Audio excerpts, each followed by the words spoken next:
चलो शुरू करा जाए। चलिए समास का हम दूसरा पार्ट शुरू करते हैं। तो हम पहले दिन पढ़े थे समास के भेद, समास के अर्थ और समास के विलोमा। भाई आज पढ़ते हैं समास के भेद। तो हम समास के भेद में पढ़े थे कि पद की, समास के भेद में पद की प्रधानता के अनुसार कितने भेद होते हैं? 4 होते हैं। वैसे समास कितने हैं? 6 हैं भैया, ये दोनों पढ़ लिए थे। तो पद की प्रधानता के अनुसार समास का पहला भेद है अव्ययी भाव। है भाई, कौन सा है? अव्ययी भाव समास है।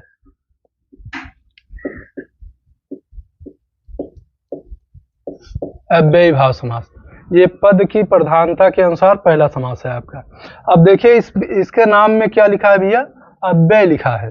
तो जब हम शब्द के रूप पढ़ रहे थे तो वहां पढ़े थे कि सभी अविकारी शब्द क्या होते हैं? अव्यय होते हैं। तो अविकारी का मतलब क्या होता है? जिस शब्द में कोई परिवर्तन ना हो, है ना भाई, यानी कोई शब्द बदले ना,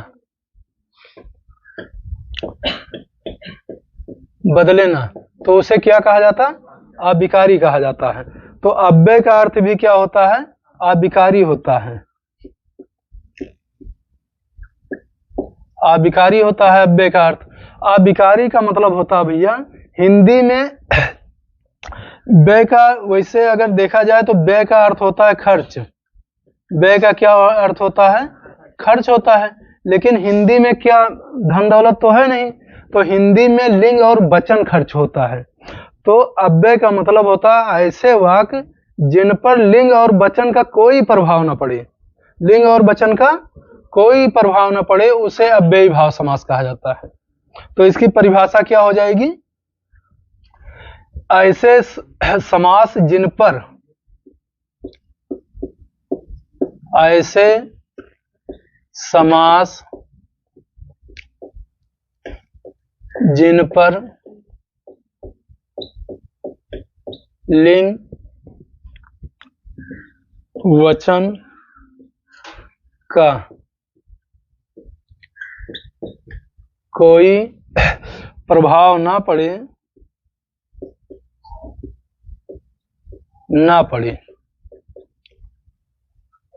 उसे अव्ययी भाव समास कहते हैं।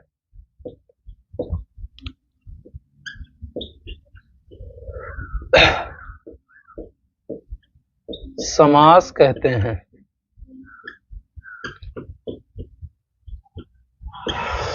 और दूसरी परिभाषा होती है, नोट में लिख लीजिएगा, ऐसे समास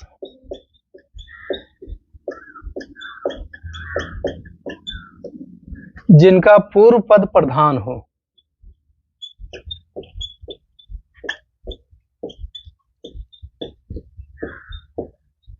पद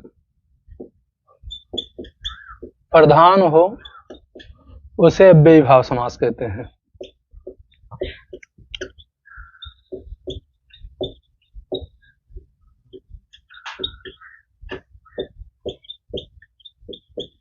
समास कहते हैं। इतना समझ में आया भाई?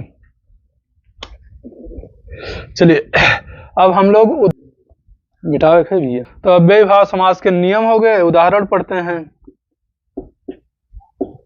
उदाहरण, तो इसमें देखना है उदाहरण में, जैसे यथाशक्ति, यथा शक्ति, बेकाम, जीवन भर,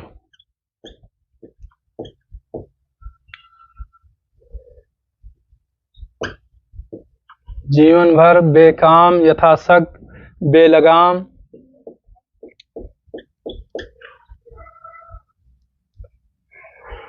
बेलगाम है। देखिए इसके कुछ नियम भी हैं, पहचानने के लिए नियम हैं। तो नियम में जैसे नियम नंबर 1 में आप लिखिएगा, जिस उदाहरण में उपसर्ग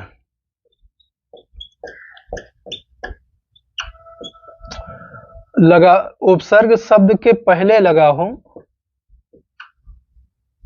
लेकिन उपसर्ग छोटे हों, छोटे हों। जैसे आप देखिएगा उपसर्ग है, उपसर्ग है ना भाई, उपसर्ग है। तो उप जब ये किसी छोटे, यहां नहीं, नोट में लिखिएगा, नोट नंबर 1 देखिएगा, नोट नंबर 1 देखिएगा। उपसर्ग है,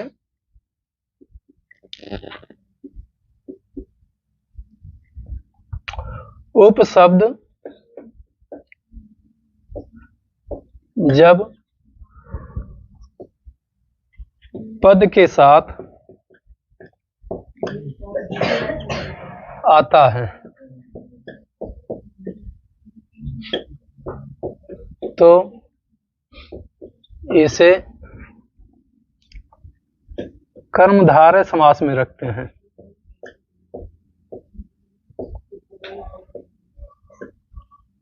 समास में रखते हैं।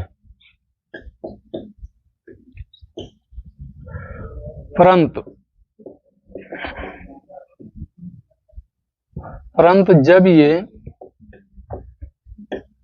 नजदीक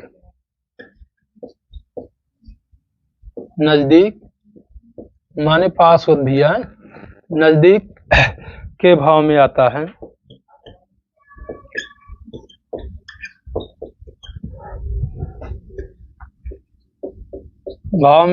है तो अव्ययी भाव समास होता है।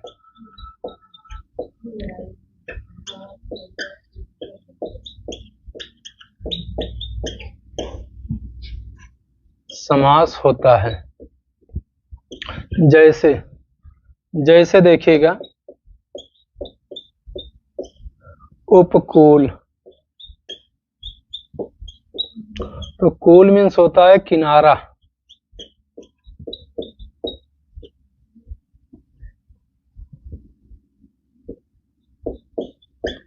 किनारा।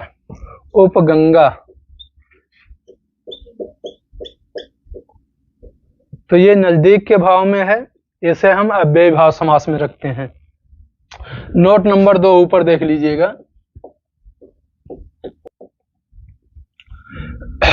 नोट नंबर 2 में है, जब समान शब्द की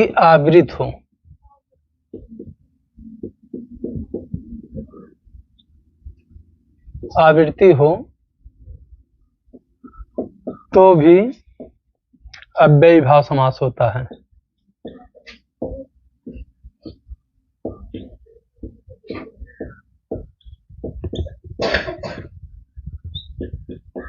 समास होता है। जैसे बार बार,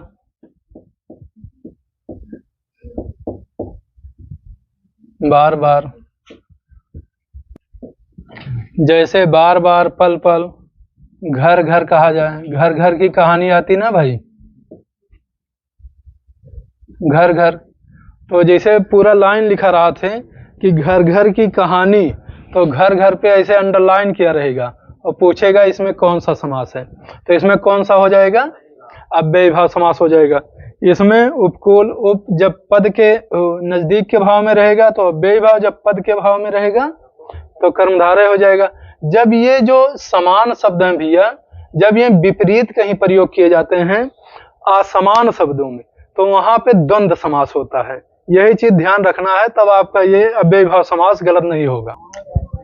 आपका अगला समास है, दूसरे नंबर का है तत्पुरुष समास। तत्पुरुष समास है भैया, तो तत्पुरुष समास हम आपको कल पढ़ाएंगे, लेकिन आप लोग जो है कारके चिन्ह पढ़ के आइएगा, फिर ताकि जो समझाने में हमें आसानी हो जाए, आपको समझने में। तो नेक्स्ट हम आपको कल मिलते हैं, तत्पुरुष समास कल पढ़ाएंगे।